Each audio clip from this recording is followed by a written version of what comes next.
My name is Madison, and I was 16 when I was raped.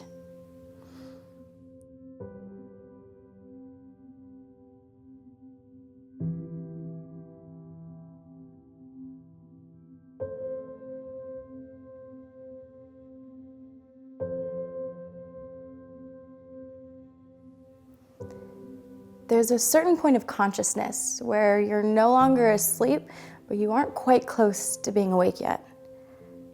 Where your body seems to sink, still and heavy, into the mattress. In this unsteady place, my body feels dense. I'm stuck.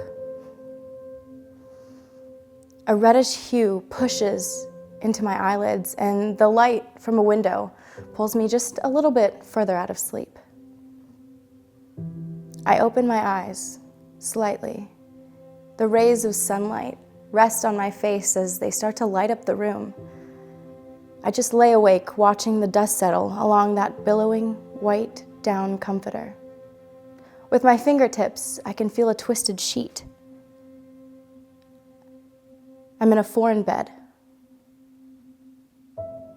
There's movement next to me. The haze of the previous evening begins to fade, and my head pounds. I can hear nothing but my own heartbeat. Lying next to me, he smiles at me as if he's no stranger. The image of him getting dressed in that morning glow is fuzzy and warping before my eyes. My head pounds. My eyes are open, but my body doesn't feel like it should. I'm frozen, as if my joints don't remember how to move, as if I cannot shift my weight like a baby learning how to walk. And all at once, it's like a rush of pins and needles. It consumes my body. I have every desire to leave, yet I'm still, with my heart between my ears. He walks around to my side of the bed, so I close my eyes hard. Sick to your stomach hard. He whispers in my ear, kisses my forehead, the kind of kiss someone gives to inspire trust, comfort, and stability.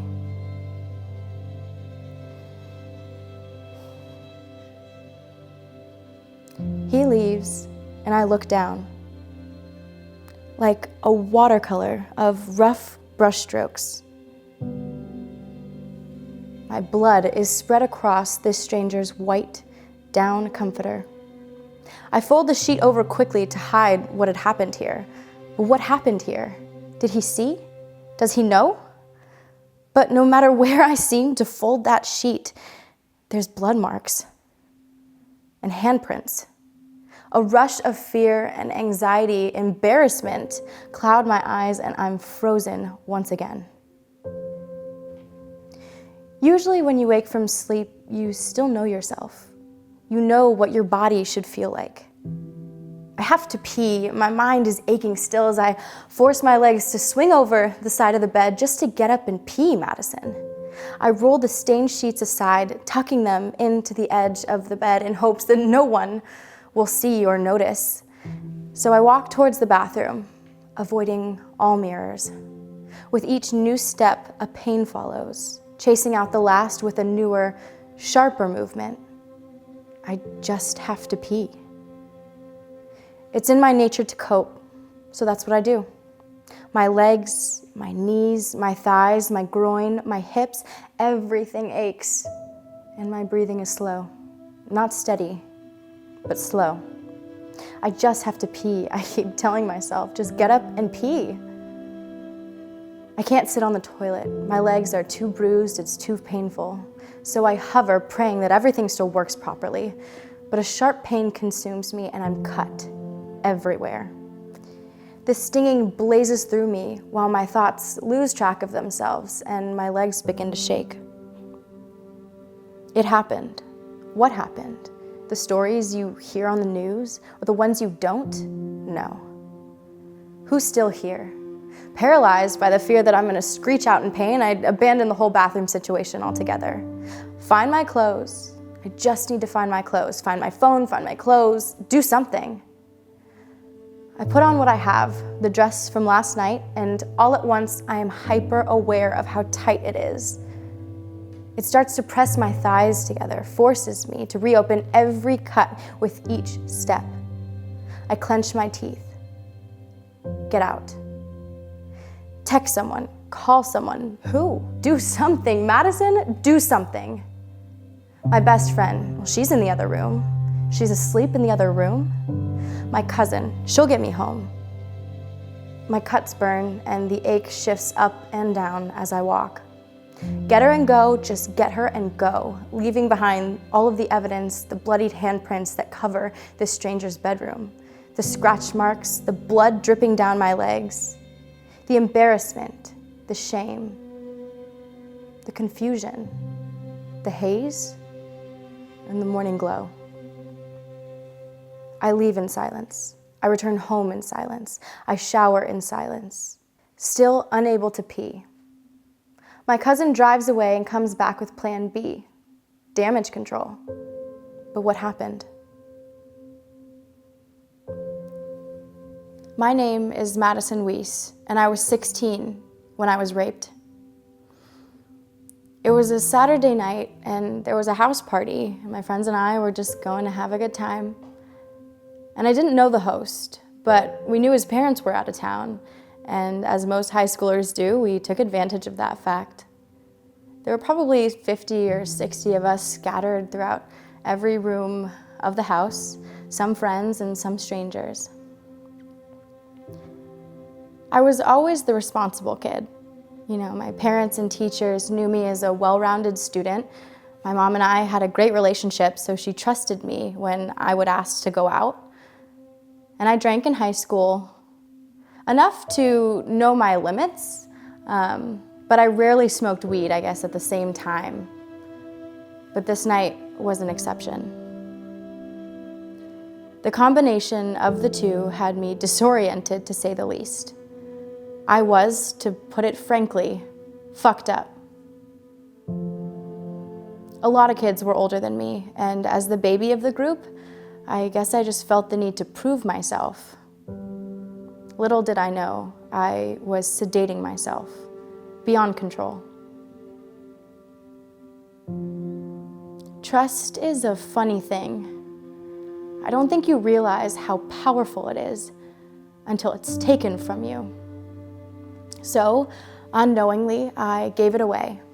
Innocently, I let everyone have it, ignorantly thinking that everyone deserves it until proven otherwise. That night, I was proved otherwise. I had no reason to mistrust my friends and classmates. I trusted them completely. I trusted myself completely. I was trusted completely. And I believed I was safe. In a crowd of people who I grew up with, I was safe.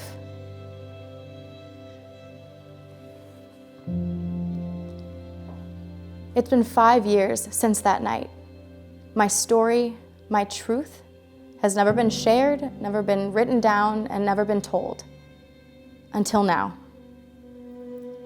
So here I am, unable to let go of even the smallest element of the worst night of my life.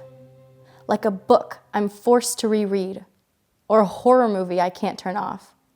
I'm condemned to recall and replay every detail.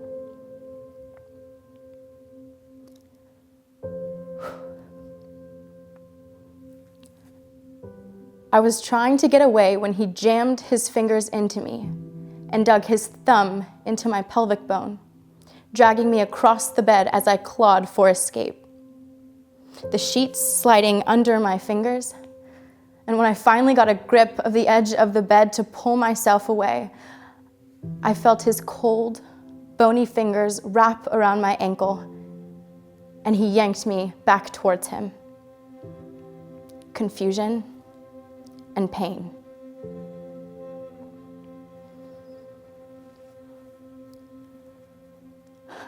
Vigorously raped by his fingers over and over and over, his dirt-covered, unmanicured fingernails, scraping off layer after layer of skin.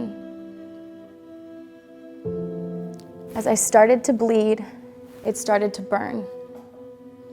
My head slammed against the headboard, his hand on the back of my neck, forcing me down, repeatedly asking, "Do you like that?" Then the transition from his rough, stained fingernails to his raw, uncovered penis. His only words, "It'll be fine. It's better this way." I remember struggling to breathe through the feather pillows. I tossed and turned, rotating my hips from one side to the other, just trying to shake him off me.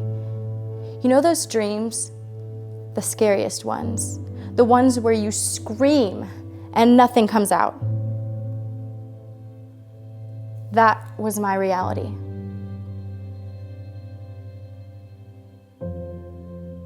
I soon realized, I guess, that fighting just wasn't working. So I gave in. I thought that maybe, just maybe, if I gave him what he wanted, he would stop. The pain would stop. But I remember that moment. The one when he slid into me. I remember the exact moment. Because to me, the rest doesn't matter. I felt the life draining slowly out of me, like a trickle from the end of my fingertips. And it didn't matter how much longer it would last or how much pain I was in. The moment he entered me was the moment I was defeated. I was not a virgin. But in that moment, I lost my innocence. In that moment, I became a victim. A word so toxic, it's remained hidden for 5 years. And the decision was made for me to keep secrets, to put up walls and trust barriers. Sex, a previously enjoyable experience, was now haunted. I remember I woke when the morning light hit my face.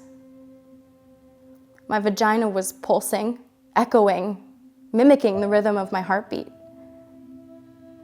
I reached down just to pull the sides of my vagina together, trying to close the cuts, stop the bleeding for a second, pause the pain. So I laid there, trapped in bloodied sheets, with no recollection of how I got in that position. But I did not cry. Where were my friends? Anyone? In a house with dozens of people, how did I end up so terrified, so alone, fighting moment to moment to keep his hands off, out of me, enduring his weight, his strength, his force? Where was my best friend as I was crawling, grasping at the edge of the bed, trying to pull myself away? Where were the people I came with when I was watching myself give up, let go?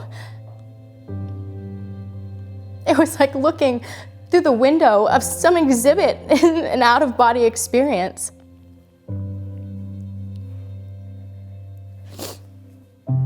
But where was I when I released all muscle function in surrender, letting him finish what he had started? Where was I when I needed me most? Where was I when I froze and let the light fade from my eyes? Where was I? I was in a stranger's bed. The same stranger who cornered me at school the following Monday, just so that he could tell me how much of an inconvenience it was for him to wash the blood off of his sheets. How many times it took to wash the blood off his sheets. How I owed him for washing my blood off of his sheets. Did he know how many times I tried to wash that night off of my body, his house off of my body? How many times I scrubbed and scrubbed and scrubbed until my skin turned raw? Raw like the cuts on my body. Raw like the way I was penetrated. Was he aware of the nights I spent curled on the floor of my shower, letting the water burn my skin, run over my eyes, my hair being pulled towards the drain? Or how about of the STDs test I had taken to make sure I was okay, to make sure I could have children? Did he know about the moments, the months, the years I went unable to be touched? Of the series of troubled decisions I made as a result of my distrust in men? Did he know? Did he ask? I wager he's out there right now, still conveniently suppressing what he did that night, spinning it effortlessly. She wanted it. Perhaps recalling his grand conquest with some pitiful fondness. I wonder, does he recount to his friends how he confronted me that next Monday, demanding that I reimburse him for ruining his sheets with my blood? Does he think it's funny? Or is he mad that I never paid him?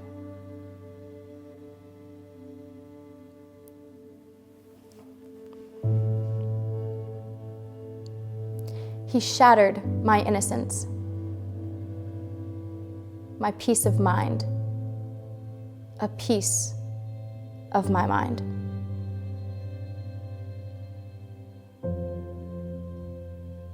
It's 5 years later, and I know you're going to ask me why it took so long to share my story. And I guess all I can say to you is that for 5 years, I've been frozen, slowly defrosting, waiting for someone or something to do better by me. But I realize that it's not about what's been done to me or for me, but about how I can do better by others. Like countless others before me, the reasons for not speaking out seem plethoric, largely centered around guilt, fear, or shame. My goal is to not only share my experience, that it may help others as I have been helped, but to be part of a solution that seeks to provide protection for all of us in the form of community. No longer do I just have to cope. I can live and thrive and heal and be a part of a revolution. This revolution that is changing lives as I know it has changed mine.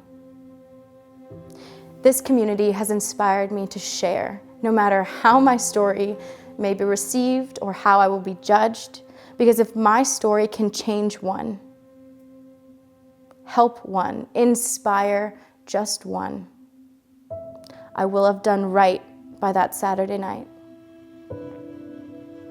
I will have done right by myself.